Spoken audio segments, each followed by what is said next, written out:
প্রধানমন্ত্রীর মাস্টার প্ল্যানে এবার বদলে যেতে শুরু করেছে নেপাল। ক্ষমতা মানেই বিলাসিতা, এই বহুদিনের ধারণাকে ভেঙে চুরমার করে দিচ্ছে দেশটির এক তরুণ নেতা। গণঅভ্যুত্থানের পর সম্পূর্ণ ভিন্ন এক পথে হাঁটছে দেশটি, আর সেই পথের নেতৃত্বে মাত্র ৩৫ বছর বয়সী তরুণ প্রধানমন্ত্রী বালেন্দ্র শাহ, যার সিদ্ধান্তে কেঁপে উঠছে পুরো রাজনৈতিক সংস্কৃতি। ক্ষমতায় এসেই একের পর এক সাহসী পদক্ষেপ, যেখানে আইনের চোখে সবাই সমান, মন্ত্রী, নেতা, এমনকি প্রধানমন্ত্রী নিজেও। ভিআইপি কালচারের অবসান থেকে শুরু করে দুর্নীতির বিরুদ্ধে জিরো টলারেন্স, সবকিছুই যেন বদলে দিচ্ছে পুরো রাষ্ট্রযন্ত্র।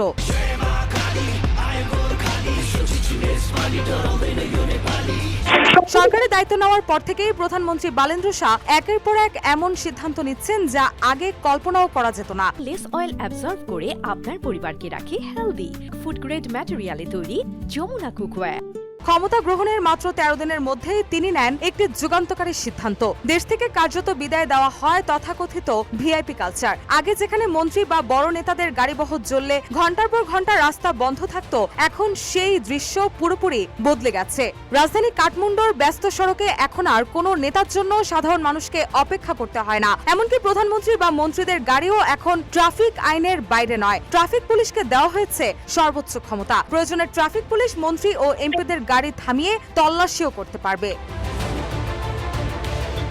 এছাড়াও দুর্নীতির বিরুদ্ধে তিনি জিরো টলারেন্স নীতি ঘোষণা এবং স্বজনপ্রীতি সম্পূর্ণ বন্ধ করে দিয়েছেন। এই নীতি শুধু ঘোষণাতেই সীমাবদ্ধ নয়, বাস্তব প্রয়োগও শুরু হয়ে গেছে। সরকারের গুরুত্বপূর্ণ পদে আরেক জেনজি নেতা, সদ্য স্বরাষ্ট্রমন্ত্রী শ্রীর নিয়োগ বাতিল করেছেন প্রধানমন্ত্রী বালেন্দ্র শাহ। এছাড়াও সাবেক প্রধানমন্ত্রী সহ একাধিক প্রভাবশালী ব্যক্তিকে গ্রেপ্তার ও তাদের বিরুদ্ধে ওঠা দুর্নীতির অভিযোগ ইতিমধ্যে তদন্ত কার্যক্রম শুরু হয়েছে। ফলে সাধারণ মানুষের মনে জন্ম নিয়েছে নতুন বিশ্বাস যে আইনের চোখে সবাই সমান।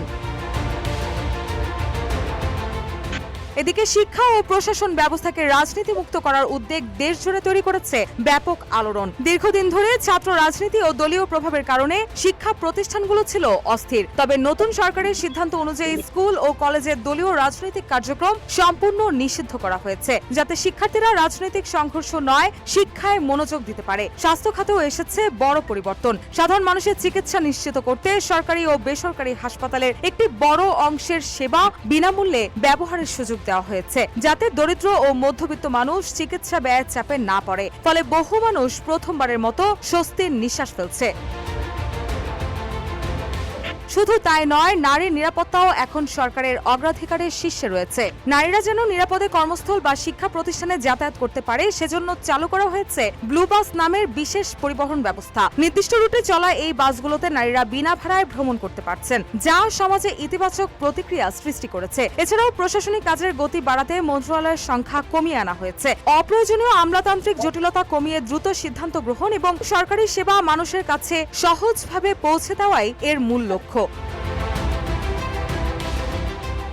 এদিকে তরুণ নেতৃত্বের এই বাস্তবমুখী পদক্ষেপগুলো আন্তর্জাতিক মহলেও কুড়াচ্ছে প্রশংসা। নেপালের সাধারণ মানুষ এখন বলছেন, বহুদিন পর তারা এমন একজন নেতাকে পেয়েছেন যিনি শুধু প্রতিশ্রুতি দেন না, বরং দ্রুত বাস্তবায়নেও বিশ্বাস করেন। রাজনীতিকে ক্ষমতার প্রদর্শন নয়, বরং জনসেবার মাধ্যম হিসেবে প্রতিষ্ঠা করার চেষ্টা করছেন এই তরুণ প্রধানমন্ত্রী। অনেকে মনে করছেন, যদি এই সংস্কার ধারাবাহিকভাবে বজায় থাকে, তবে নেপাল দক্ষিণ এশিয়ার জন্য একটি নতুন রাজনৈতিক মডেল হয়ে উঠতে পারে। বয়সে তরুণ হলেও দৃঢ়